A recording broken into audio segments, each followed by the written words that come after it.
Hello there, folks. This is Mark Smith with Family Tree Counseling Associates, and I have a really good video for you today.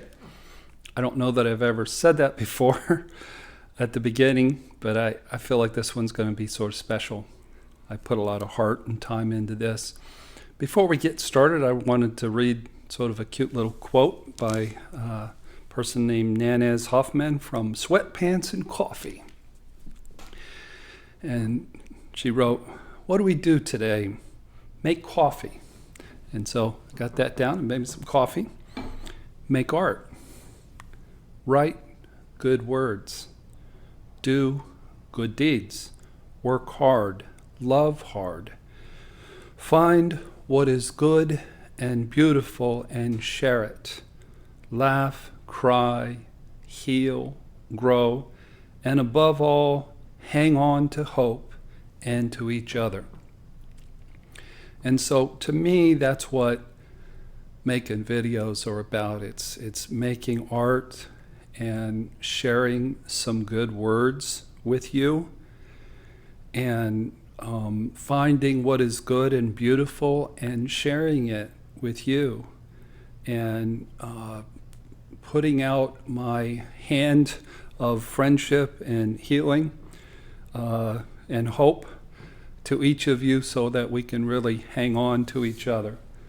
So I have never dedicated one of my videos to anybody, but today, for the first time, I'm going to dedicate this video, and I'm going to dedicate it to Jerry Wise. Jerry Wise is my oldest friend. I met when I was 17 years old.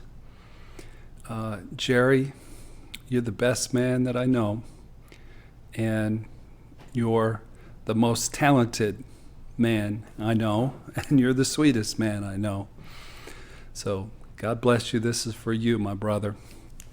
The title of the video today is "It's Time for You to Take the World by Storm." And I know who I'm talking with. I'm talking with folks who've been shattered, folks who have experienced narcissistic abuse syndrome. And the thought of you guys rising up to take the world by storm might shock you, because the world has taken you by storm, and it has rattled you and wounded you and beaten you and harmed you and raped you psychologically, financially, emotionally, legally, every way possible. But I want to inject some fire in your belly and some hope and some fight back. Most of you know that I'm a Dallas Cowboy fan, and we play in the playoffs starting tomorrow against Green Bay Packers. And they have these videos they've been making called "Let's Finish This Fight." And what it was they had some of the best players share their struggles in life and their struggles in their professional careers, and then talk about how through hard work and determination and faith that they overcame the struggles, like the death of a parent, or not being drafted, or being injured, or being cut from a team, or whatever. And at the end of this last one, they had a motivational speaker named Les Brown. A lot of you probably have heard of him. And it was his voice given a talk on emotional hunger and fight and commitment to your dreams. And it was like really cool music in the background, inspirational music. And so I'm going to talk a little bit about my struggles for those of you who haven't heard my story. But the real power of this video is I'm basically going to go through and quote the Les Brown speech that was so powerful, And I sort of blended it with a little bit of material I got off one of his followers, a coach from turbomind.com.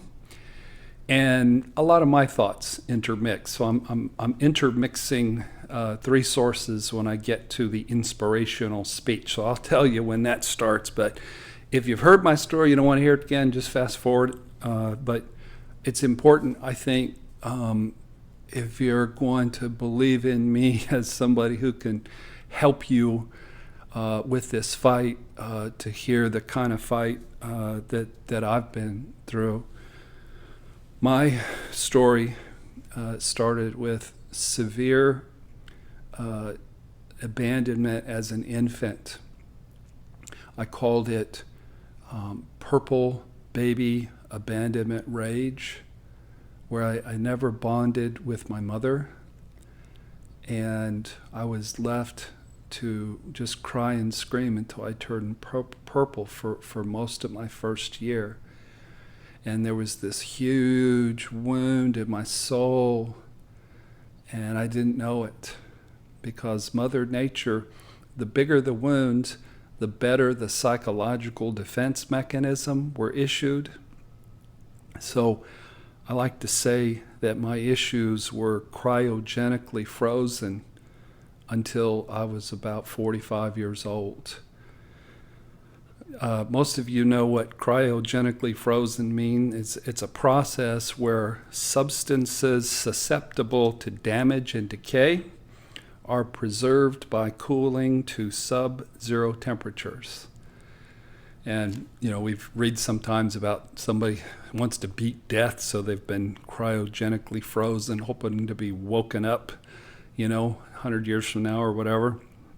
But my purple baby neediness, abandonment rage was deeply buried, and it was frozen behind religious addiction was my main addiction.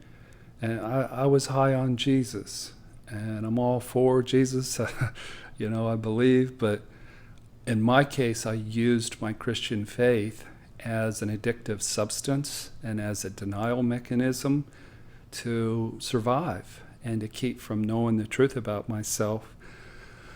I hid behind walls of counterdependency, which made me somebody who was grandiose and arrogant, and somebody who was overly independent, oblivious, somebody who was a workaholic, and somebody who was overly self-absorbed, and somebody, due to growing up in chaos, had a lot of issues around feeling out of control and being controlling.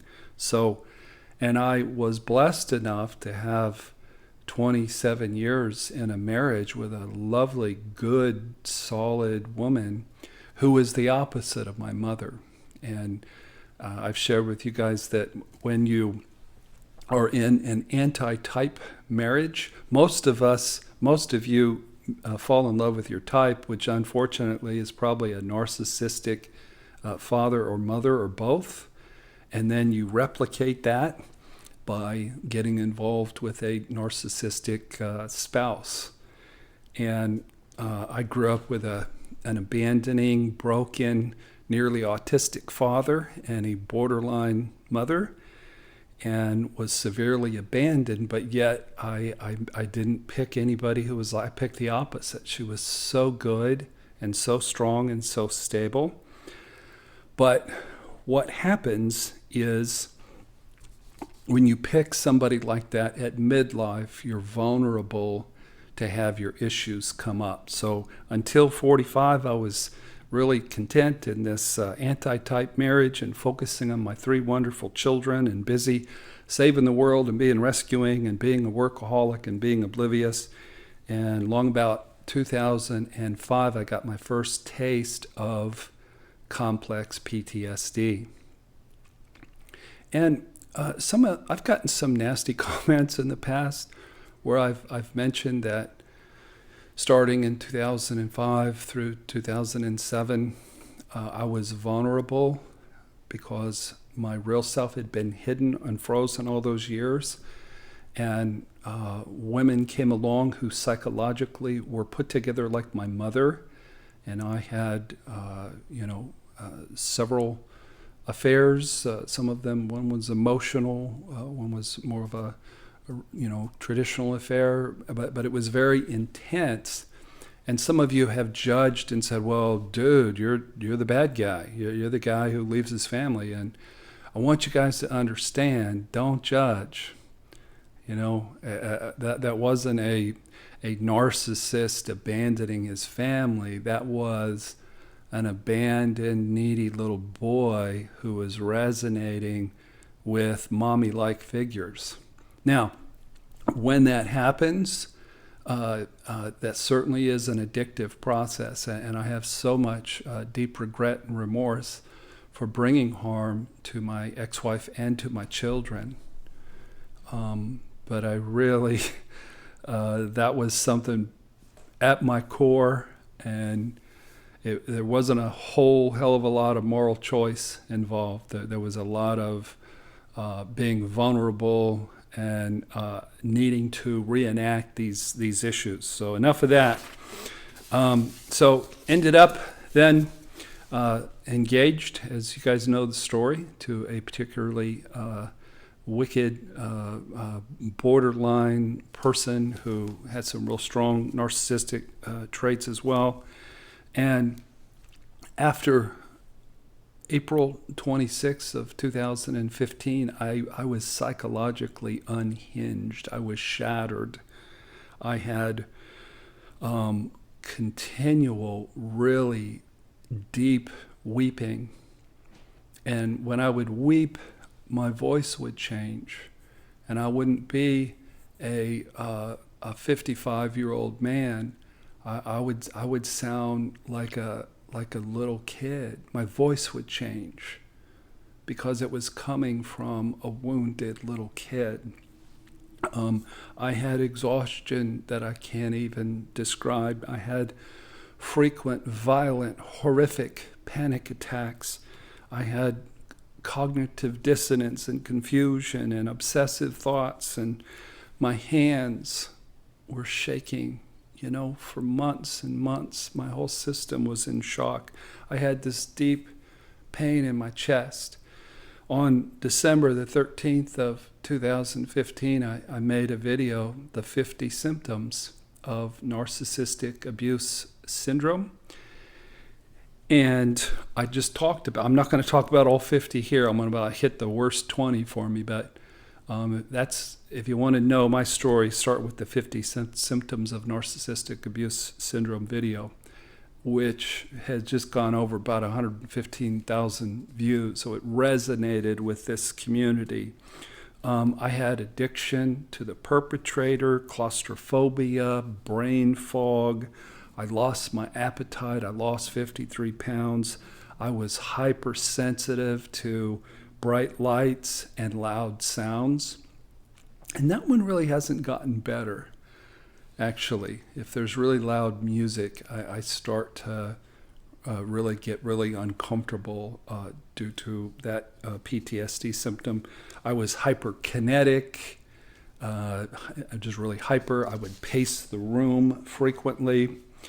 I had a sense of hypervigilance and being on guard for danger. I was easily startled. I suffered from identity erosion.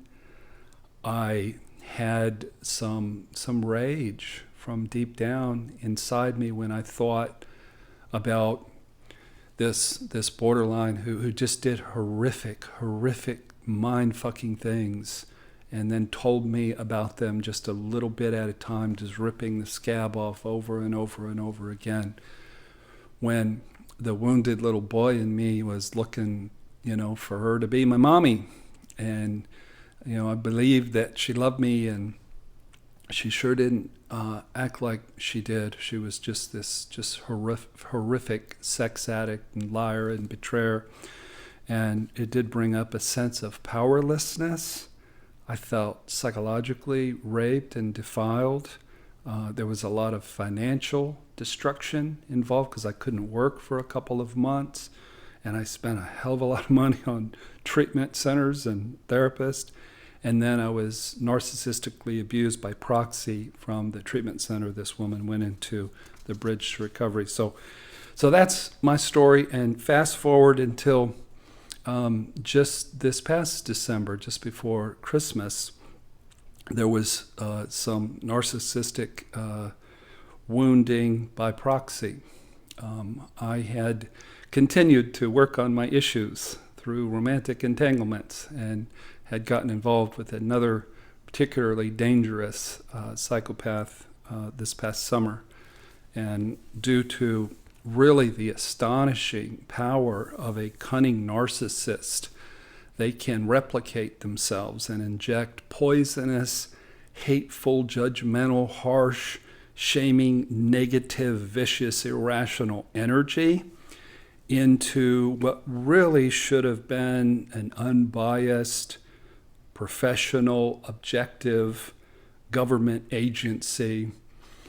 Due to me putting myself in that process, 2 of my best associates had to leave our practice, including one of my oldest and dearest friends. And with that process, we lost over 1 million YouTube views because we needed to take those videos down. And so for me, and for a lot of the folks at Family Tree, we have been feeling a sense of shock and powerlessness and confusion and shame and complex PTSD and just a sense of unfairness of the process. It's something that we will resolve because we have truth and integrity on our side. But y'all know that an accusation is as bad as a conviction sometimes when you're dealing with legal entities who are manipulated by flying monkeys. So we're good. The truth will prevail, but it really does hurt when you see negative energy coming your way and you're like, where did this come from? So I wanted to read you a quote from an email from one of these associates' supporters, the fabulously talented Jerry Wise. And this person wrote, "Jerry, you're an exquisite person." He is. And you're incredibly strong, and you're such an inspiration. And don't take this unexpected situation with the practice as a negative. Maybe it's happening so you can officially take the world by storm. Write your magnum opus. Hold conferences or workshops or talks. You are in the ranks of psychology's greats. I just thought that was so wonderful and powerful. And I want to say the same thing to all of you. As you've been backed into a corner and as you've been harmed and abused directly and by proxy, and it has caused you loss in your life, perhaps this is happening to you so you can officially take the world by storm and write your magna opus, your beautiful concert filled with amazing music from your heart. Hold conferences and workshops and talk. In other words, turn something terrible into something great with a lot of faith, a lot of work, and a lot of determination. So one of the questions I got recently in a live stream was, how do you fight back? How do you survive? Excuse me. How do you overcome after experiencing narcissistic abuse and after experiencing narcissistic abuse out of the blue by proxy? So, all right, now I'm ready for my motivational speech. If I had the cool music, I'd play it in the background starting now. Again, it's a combination of Les Brown, motivational speaker, turbomind.com, and myself. If you want to recover from narcissistic abuse, you've got to be relentless, my friends. Most of us go through life with our brakes on, frequently holding back due to fear and due to the symptoms of complex PTSD. Many narcissistic abuse sufferers will go to their graves still holding back because of their past woundings and their past defeats, their past public shamings, and their overwhelming PTSD symptoms. We look back and we tell ourselves, well, it didn't work out so well then, so it probably isn't going to work out very well now. People who overcome narcissistic abuse have to have a driving hunger, an ability to face defeat again and again without giving up. We are all about defeating defeat itself. When you're that kind of hungry, you don't care what the facts are that are aligned against you. You don't care what the odds are. If there's something that you need to do to be safe and to be successful and to thrive, and you're hungry for it, you do what you have to do. You do what is necessary to get to thriving.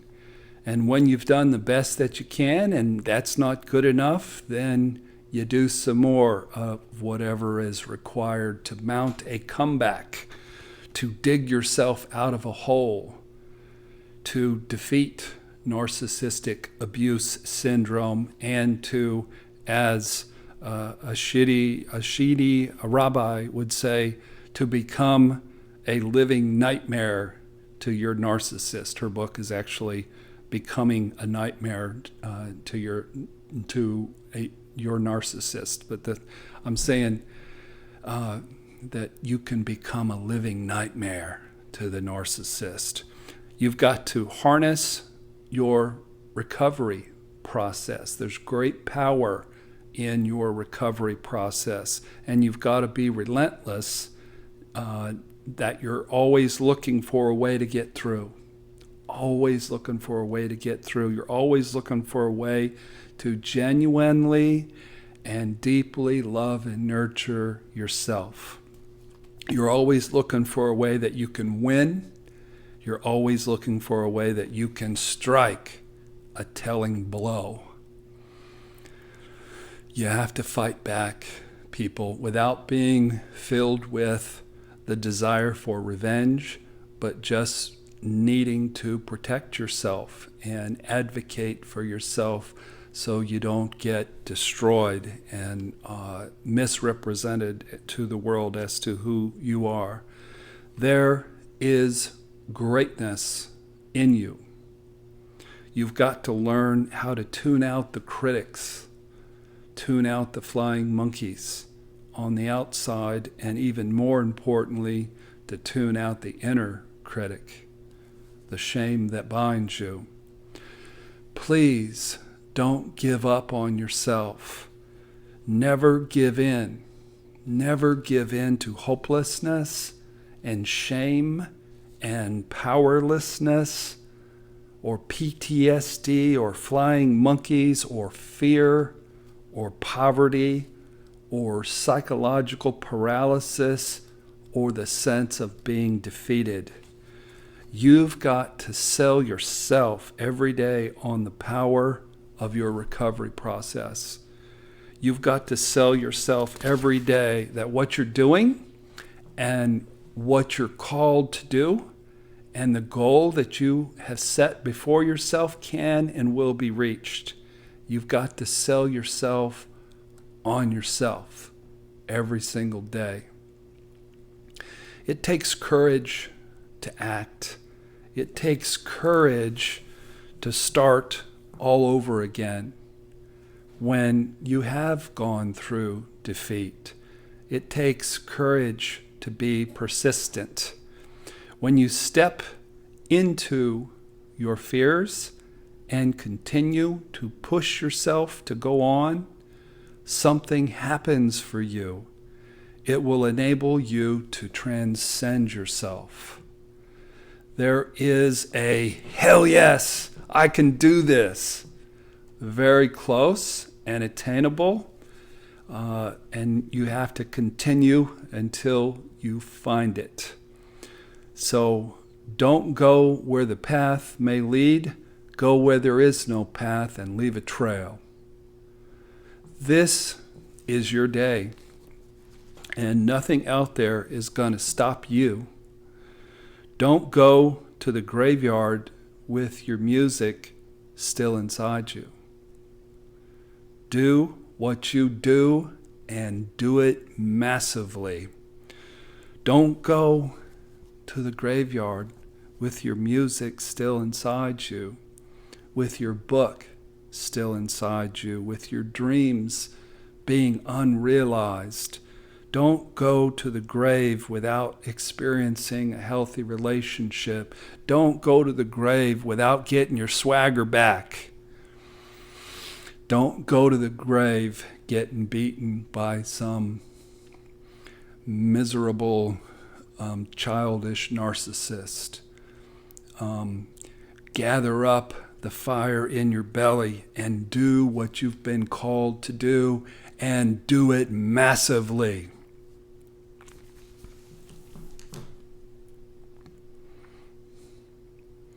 Don't go to the grave with the music still in your heart. The world really does have good things for you. I know that all of us who've gone through this, we're always looking for the other shoe to drop. And sometimes if we let the devil in the door, sometimes there is a shoe that drops again. But it's all an opportunity for us to learn and grow and heal and to get healthier. And ultimately, it's all good. But through recovery and through having insight and through healing that wounded inner child, you can make your mark on the world again. It's time for you to take the world by storm. It's time for you to stop being terrified. It's time for you to stop living in negativity and living in what you can't do.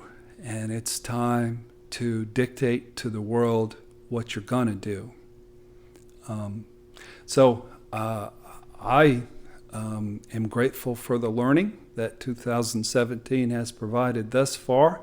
And it's done nothing but make me more determined. I'm excited to finish this fight of ongoing recovery and of really living, oh, that's beautiful, living a life of tranquility, living a life of safety, living a life being emotionally and financially blessed, and living a life where you can give back to people and share with them your own experience. And you guys can thrive in 2017. You can overcome even the nastiest kind of narcissistic abuse. If you haven't subscribed to our channel, Family Tree Counseling on YouTube, please do so. Also, we're getting so many people reaching out to us and saying, you know, I can't afford me no expensive therapist. You know, how can I get help?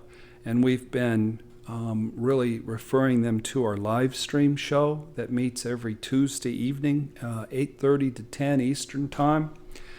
And you can message in during the live show and we will answer your questions. Myself and Karen Henry Smith and Andy Holtzman, and we're going to have a new associate, Peg Nicodemus, be joining us on the show. And it's a community, and you guys end up talking to each other and getting questions answered by each other as well as by the staff. So I'm wishing you power. I'm wishing you a belief in yourself. I'm wishing you fire in your belly, and I'm wishing you some swagger. And I'm wishing some swagger from my Dallas Cowboys. Thank you for watching today, folks. I love you guys. God bless.